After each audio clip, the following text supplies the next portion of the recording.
رحیم 16ویں پارے میں سورہ کہف کا کچھ حصہ ہے اور باقی سورہ مریم اور سورہ طٰہٰ، یہ دو صورتیں مکی صورتیں ہیں، اور سورہ مریم میں 6 رکوع ہیں، اور ان میں 6 رکوعوں میں پہلے 2 رکوع حضرت زکریا علیہ السلام اور حضرت یحییٰ علیہ السلام اور حضرت عیسیٰ علیہ السلام اور حضرت مریم علیہ الرضوان، ان 4 بزرگوار ہستیوں کا تذکرہ ہے، اور ان کے کریمانہ اخلاق کو اللہ نے ذکر فرمایا اور امت مسلمہ کو ان کے اخلاق کی پیروی کی تاکید اور ہدایت دی گئی۔ آئیے ان کے اخلاق کے نمونے چند ذکر کرتا ہوں۔ ایک تو یہ کہ حضرت زکریا علیہ السلام کا اللہ تبارک تعالیٰ سے کیسا تعلق تھا، اور اللہ سے مانگا انہوں نے کس طرح سے مانگا اور اللہ سے کیا مانگا اور کن مقاصد کے لیے مانگا۔ حضرت زکریا علیہ السلام کی اولاد نہیں تھی، اللہ تبارک تعالیٰ سے اولاد مانگتے رہے، مانگتے مانگتے بڑھاپا آ گیا، اور ایک مرتبہ اللہ کے سامنے یوں دعا کی۔ اللہ پاک کو ان کی یہ ادا اتنی پسند آئی کہ اللہ نے قرآن کریم کے اندر ان کی ساری دعا کو اور طرز دعا کو، کلمات و الفاظ کو جمع کر دیا، تاکہ قیامت تک آنے والے انسانوں کے لیے سبق ہو کہ جب اللہ سے اولاد مانگی جائے تو کیسے مانگی جائے۔ اذ نادى ربہ نداء خفیا، کہاں حضرت زکریا نے اپنے پروردگار کو آہستہ آہستہ پکارا، چھپ کے پکارا۔ پتہ یہ چلا کہ دعا کے اندر اصل چیز یہ ہے کہ انسان تنہائی میں بیٹھ کر علیحدہ ہو کر، سب سے کٹ کر علیحدہ ہو کر دعا کرے۔ پھر کیا کیا؟ اپنی کمزوری اور بے بسی کا اظہار کیا۔ دوسرا کام دعا میں یہ ہے، ربی انی وہن العظم منی، اے اللہ میری ہڈیاں تو کمزور ہو گئی، اور اے اللہ میرے سر میں بڑھاپا آ گیا، بال سفید ہو گئے۔ اور تیسری بات یہ فرمائی کہ ولم اکن بدعائک رب شقیا، اے اللہ میں اب بھی اس زمانے میں بھی تیری طرف سے دعا کی قبولیت سے مایوس نہیں ہوں کہ تو میری دعا کو قبول کرے گا۔ چوتھی بات یہ فرمائی وَإِنِّي خِفْتُ الْمَوَالِيَ مِنْ وَرَائِي، کہ میں اپنے خاندان کے حوالے سے خدشہ اور ڈر رکھتا ہوں کہ میرے جانے کے بعد میرے خاندان کے دین کا کیا بنے گا، میرے خاندان کے دین کا کیا بنے گا، گویا کہ اس لیے اولاد مانگ رہا ہوں۔ باقی بات یہ ہے کہ میں خود بھی بڑھاپے کو آ گیا اور میری بیوی بھی بوڑھی ہو گئی ہے، اے اللہ بس اپنی طرف سے تو انعام عطا فرما، ایسا بیٹا دے یرثنی ویرث من آل یعقوب، جو میرا اور آل یعقوب کا دینی وارث ہو۔ پتہ یہ چلا کہ اولاد کے حصول کی غرض کیا ہے، تاکہ میرا بیٹا دین کی خدمت کرے۔ یہ نہیں کہ بھائی میں تو یہ ایک فیکٹری چلا رہا ہوں، کارخانہ چلا رہا ہوں، کوئی ایک بیٹا اللہ پاک مجھے دے دے تاکہ میرے مرنے کے بعد میرا کارخانہ چلائے۔ حضرت زکریا علیہ السلام کیا کہہ رہے ہیں؟ تاکہ میرے خاندان کے دین کی فکر کرے، میرے خاندان کے اندر بے دینی نہ پیدا ہو جائے، اس بے دینی کو دور کرنے کے لیے اے اللہ ایک بیٹا مجھے عطا فرما جو یہ محنت کرے۔ اور پھر وجعلہ رب رضیہ، اے اللہ وہ بیٹا بھی ایسا ہو کہ جو آپ کی مرضی کے مطابق، میری چاہت نہیں، جو آپ کی چاہت ہے، جیسا آپ چاہتے ہیں ویسا مجھے عطا فرما۔ پھر اللہ پاک نے حضرت زکریا کو کی اس دعا کو قبول فرمایا، اور اللہ پاک نے فرمایا کہ اے زکریا ہم آپ کو ایک بیٹی کی بشارت سناتے ہیں، اور اس کا نام بھی ہم نے یحییٰ رکھا ہے۔ اللہ نے نام بھی رکھ کے دے دیا، اور فرمایا کہ اس جیسا ہم نام پہلے کوئی نہیں تھا، اس نام کا اور ان صفات کا مالک آج سے پہلے کوئی نہیں آیا۔ ایسا نام اللہ نے چنا اور ایسی صفات اللہ پاک نے عطا فرمائی۔ حضرت یحییٰ کی صفات سنیے گا، وَآتَيْنَاهُ الْحُكْمَ صَبِيًّا، فرمایا پہلی خوبی یہ تھی کہ بچپن میں ہی ہم نے ان کو دانش مندی اور خوب سمجھداری عطا فرمائی۔ نمبر 2 وَحَنَانًا مِن لَدُنَّا، انتہائی محبت کرنے والے لڑکے۔ نمبر 3 وَزَكَاةً، اور وہ دل کے بڑے پاکیزہ تھے۔ نمبر 4 وَكَانَ تَقِيًّا، ہر قسم کے گناہ سے بچنے والے تھے۔ نمبر 5 وَبَرًّا بِوَالِدَيْهِ، اپنے ماں باپ کے فرما بردار تھے۔ نمبر 6 وَلَمْ يَكُنْ جَبَّارًا عَصِيًّا، لوگوں کے معاملے میں سخت رویہ رکھنے والے نہیں تھے بلکہ نرم رویہ رکھنے والے تھے۔ بتاؤ، ان صفات کا بیٹا اللہ پاک نے حضرت زکریا علیہ السلام کو یحییٰ علیہ السلام کی صورت میں عطا فرمایا۔ تو یہ سمجھایا جا رہا ہے کہ جب اللہ سے اولاد مانگو تو اس طرح سے اولاد مانگو جیسا کہ حضرت زکریا علیہ السلام نے اولاد مانگی۔ پھر دوسرا تذکرہ حضرت مریم اور حضرت عیسیٰ کا تذکرہ آیا۔ اللہ تبارک و تعالیٰ نے حضرت مریم کو بغیر شادی کیے ماں بنا دیا اور ان کی گود میں اللہ پاک نے عیسیٰ علیہ السلام عطا فرمائے۔ بڑا عجیب اللہ کی قدرت کا معاملہ ہوا۔ جبریل علیہ السلام تشریف لائے اور انہوں نے آ کر گریبان میں پھونکا اور اس پھونکنے کے نتیجے میں عیسیٰ علیہ السلام پیٹ میں وجود میں آ گئے۔ اور جب حضرت جبریل کو حضرت مریم نے انسانی شکل میں دیکھا تو فوری کہنے لگی اعوذ بالرحمن منک ان کنت تقیا، کون ہو تم؟ یہ یہاں کیسے آ گئے ہو؟ میں اللہ کی پناہ میں آنا چاہتی ہوں، اللہ کی حفاظت میں آنا چاہتی ہوں، تم یہاں کیسے آ گئے ہو؟ میں تو تنہائی میں ہوں، غسل کے لیے غسل خانے میں تشریف لے گئی تھی۔ تو حضرت جبریل نے کہا انما انا رسول ربک، میں اللہ کی طرف سے پیغام لے کر آیا ہوں۔ کیا؟ لِأَحْبَرَكِ غُلَامًا زَكِيًّا، آپ کو ایک پاکیزہ لڑکا دینا چاہتا ہوں۔ ایک دم بول پڑی اَنَّا يَكُونُ لِي غلام، کیسے ہو سکتا ہے لڑکا؟ وَلَمْ يَمْسَسْنِي بَشَرٌ، آج تک مجھے کسی انسان نے ہاتھ نہیں لگایا، وَلَمْ أَكُ بَغِيًّا، اور نہ ہی میں کوئی فاحشہ عورت ہوں۔ قَالَ كَذَلِكَ، کہا اسی طرح سے ہوگا، تیرے رب نے کہا اسی طرح سے ہوگا، اور یہ تیرے رب کے لیے آسان ہے، کوئی مشکل نہیں ہے۔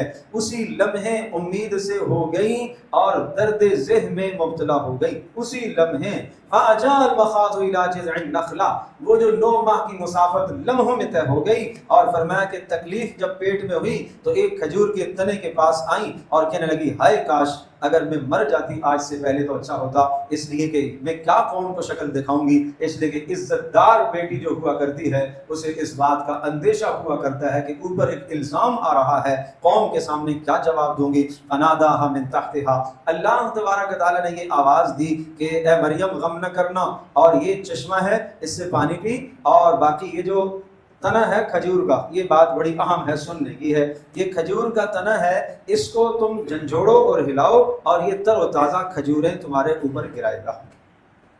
کیا کہا؟ اس کھجور کے تنے کو کیا کرو؟ جھنجھوڑو، ہلاؤ۔ پہلی بات تو یہ ہے اے اللہ تو نے جناب بغیر سبب کے اگر بیٹا دے دیا تو بغیر سبب کے کھجوریں دینے کی بھی تو قدرت رکھتا ہے، چاہے تو کھجور کے درخت سے دے دے، چاہے تو کسی اور شے سے دے دے، تیرے لیے اللہ کیا مشکل ہے۔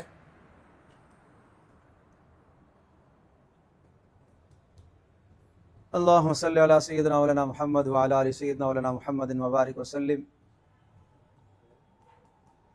کیا ہو گیا بھائی؟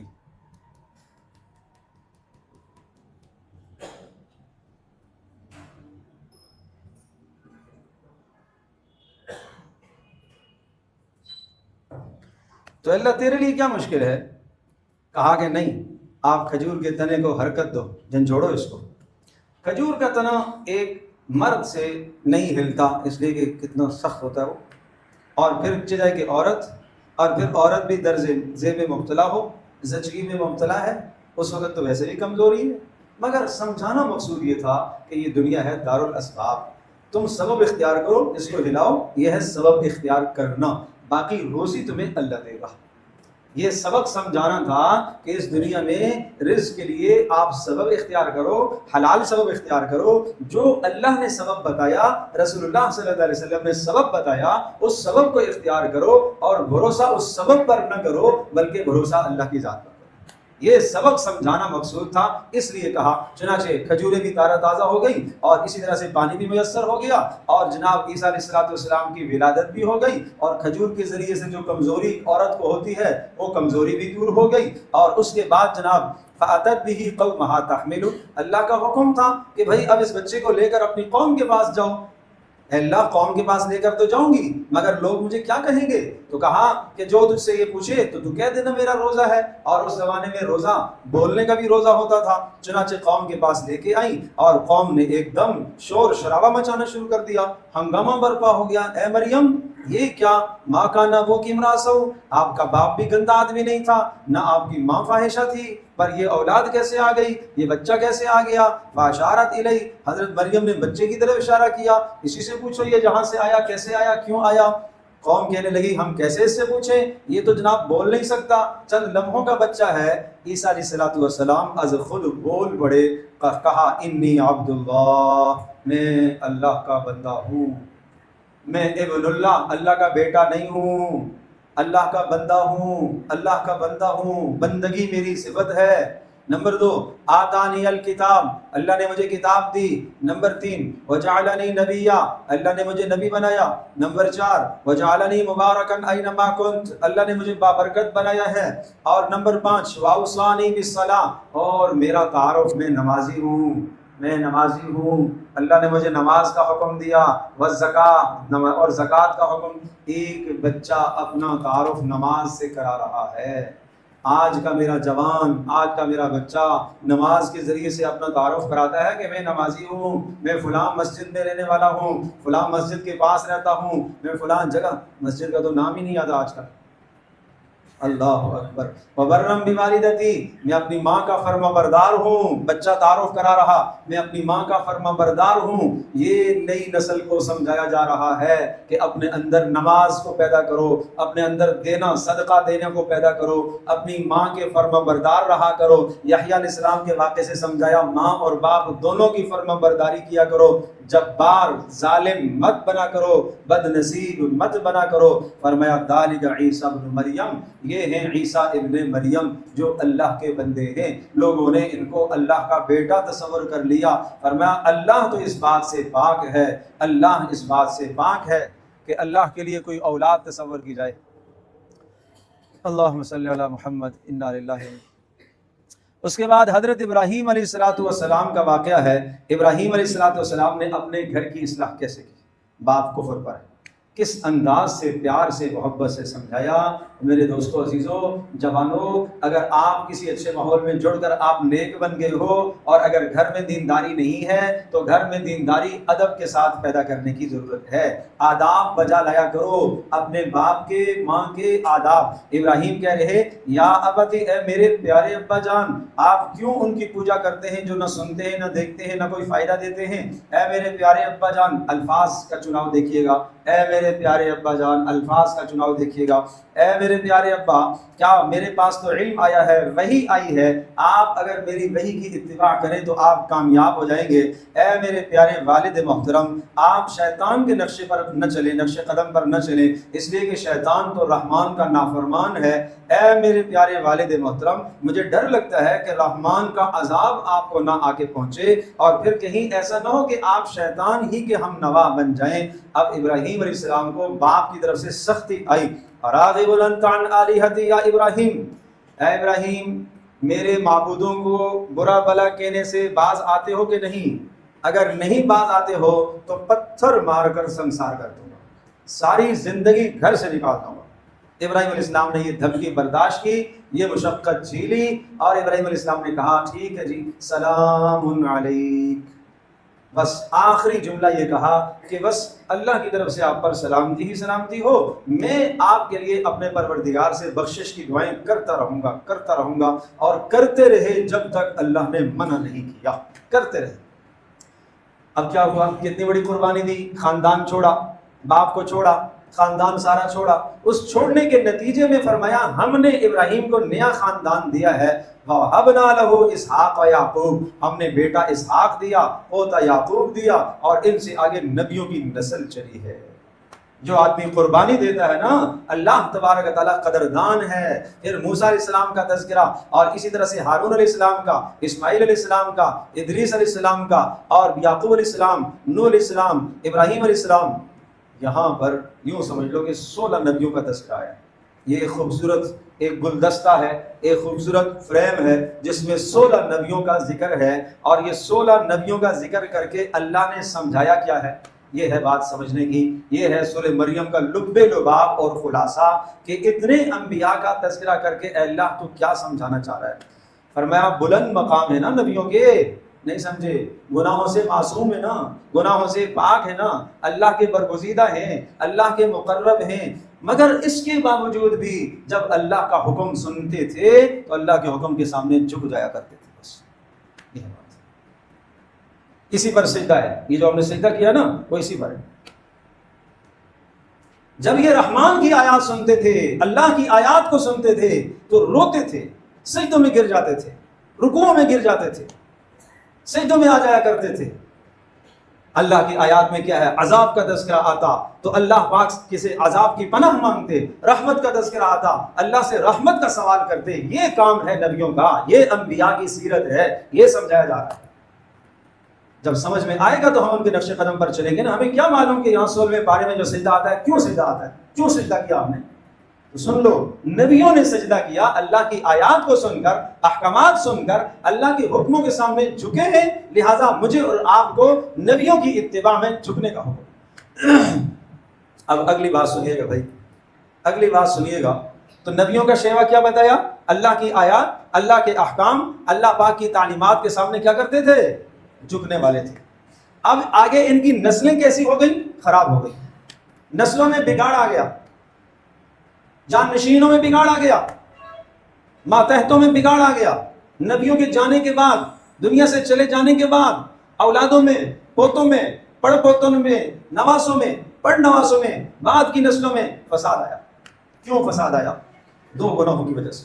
یہ بات سمجھنے کی ہے، دو گناہوں کی وجہ سے فساد آیا ہے، دو گناہوں کی وجہ سے نسلوں میں فساد آتا ہے، دو گناہوں کی وجہ سے نسل ناکارہ ہو جاتی ہے، دو گناہوں کی وجہ سے نسل کام کی نہیں رہتی ہے، دو گناہوں کی وجہ سے آنے والی اولادیں تباہ و برباد ہو جاتی ہیں۔ فخلف من بعدہم خلف، کہا نکمے قسم کے، نااہل قسم کے ان کے وارث بن گئے، اور پہلی خرابی ان میں یہ ہوئی اضاعوا الصلاۃ، نماز کو ضائع کرنے والے تھے۔ نسلیں تباہ ہوتی ہیں نماز کے ضائع کرنے سے۔ آج ہم سمجھتے ہیں کہ نماز کے ضائع کرنے سے کیا ہوگا؟ یاد رکھیے گا، آپ کا دنیا کا نقصان بھی ہے، آپ کی آخرت کا نقصان بھی ہے۔ آپ نے دنیا میں کوئی کارخانہ لگایا، کوئی آپ نے فیکٹری لگائی ہے، رزق حلال کما رہے ہیں آپ، اور آپ نے اس کے بعد اپنے جانے کے بعد یا اپنے بڑھاپے میں آپ اپنی اولاد کے سپرد کر رہے ہیں کہ بھائی یہ اب اس نظم کو دیکھے گا۔ اگر وہ نماز کو ضائع کرنے والا ہے تو وہ کام آگے نہیں چلے گا، اس کام کو ترقی نہیں ملے گی۔ فرمایا پہلی خرابی اس میں یہ آئی، ان میں ماتحتوں میں، بعد والوں میں یہ آئی، نسلوں میں یہ آئی، اضاعوا الصلاۃ، وہ نماز کو ضائع کرنے والے تھے۔ اور دوسری خرابی واتبعوا الشہوات، خواہشات کے پیروکار بن گئے۔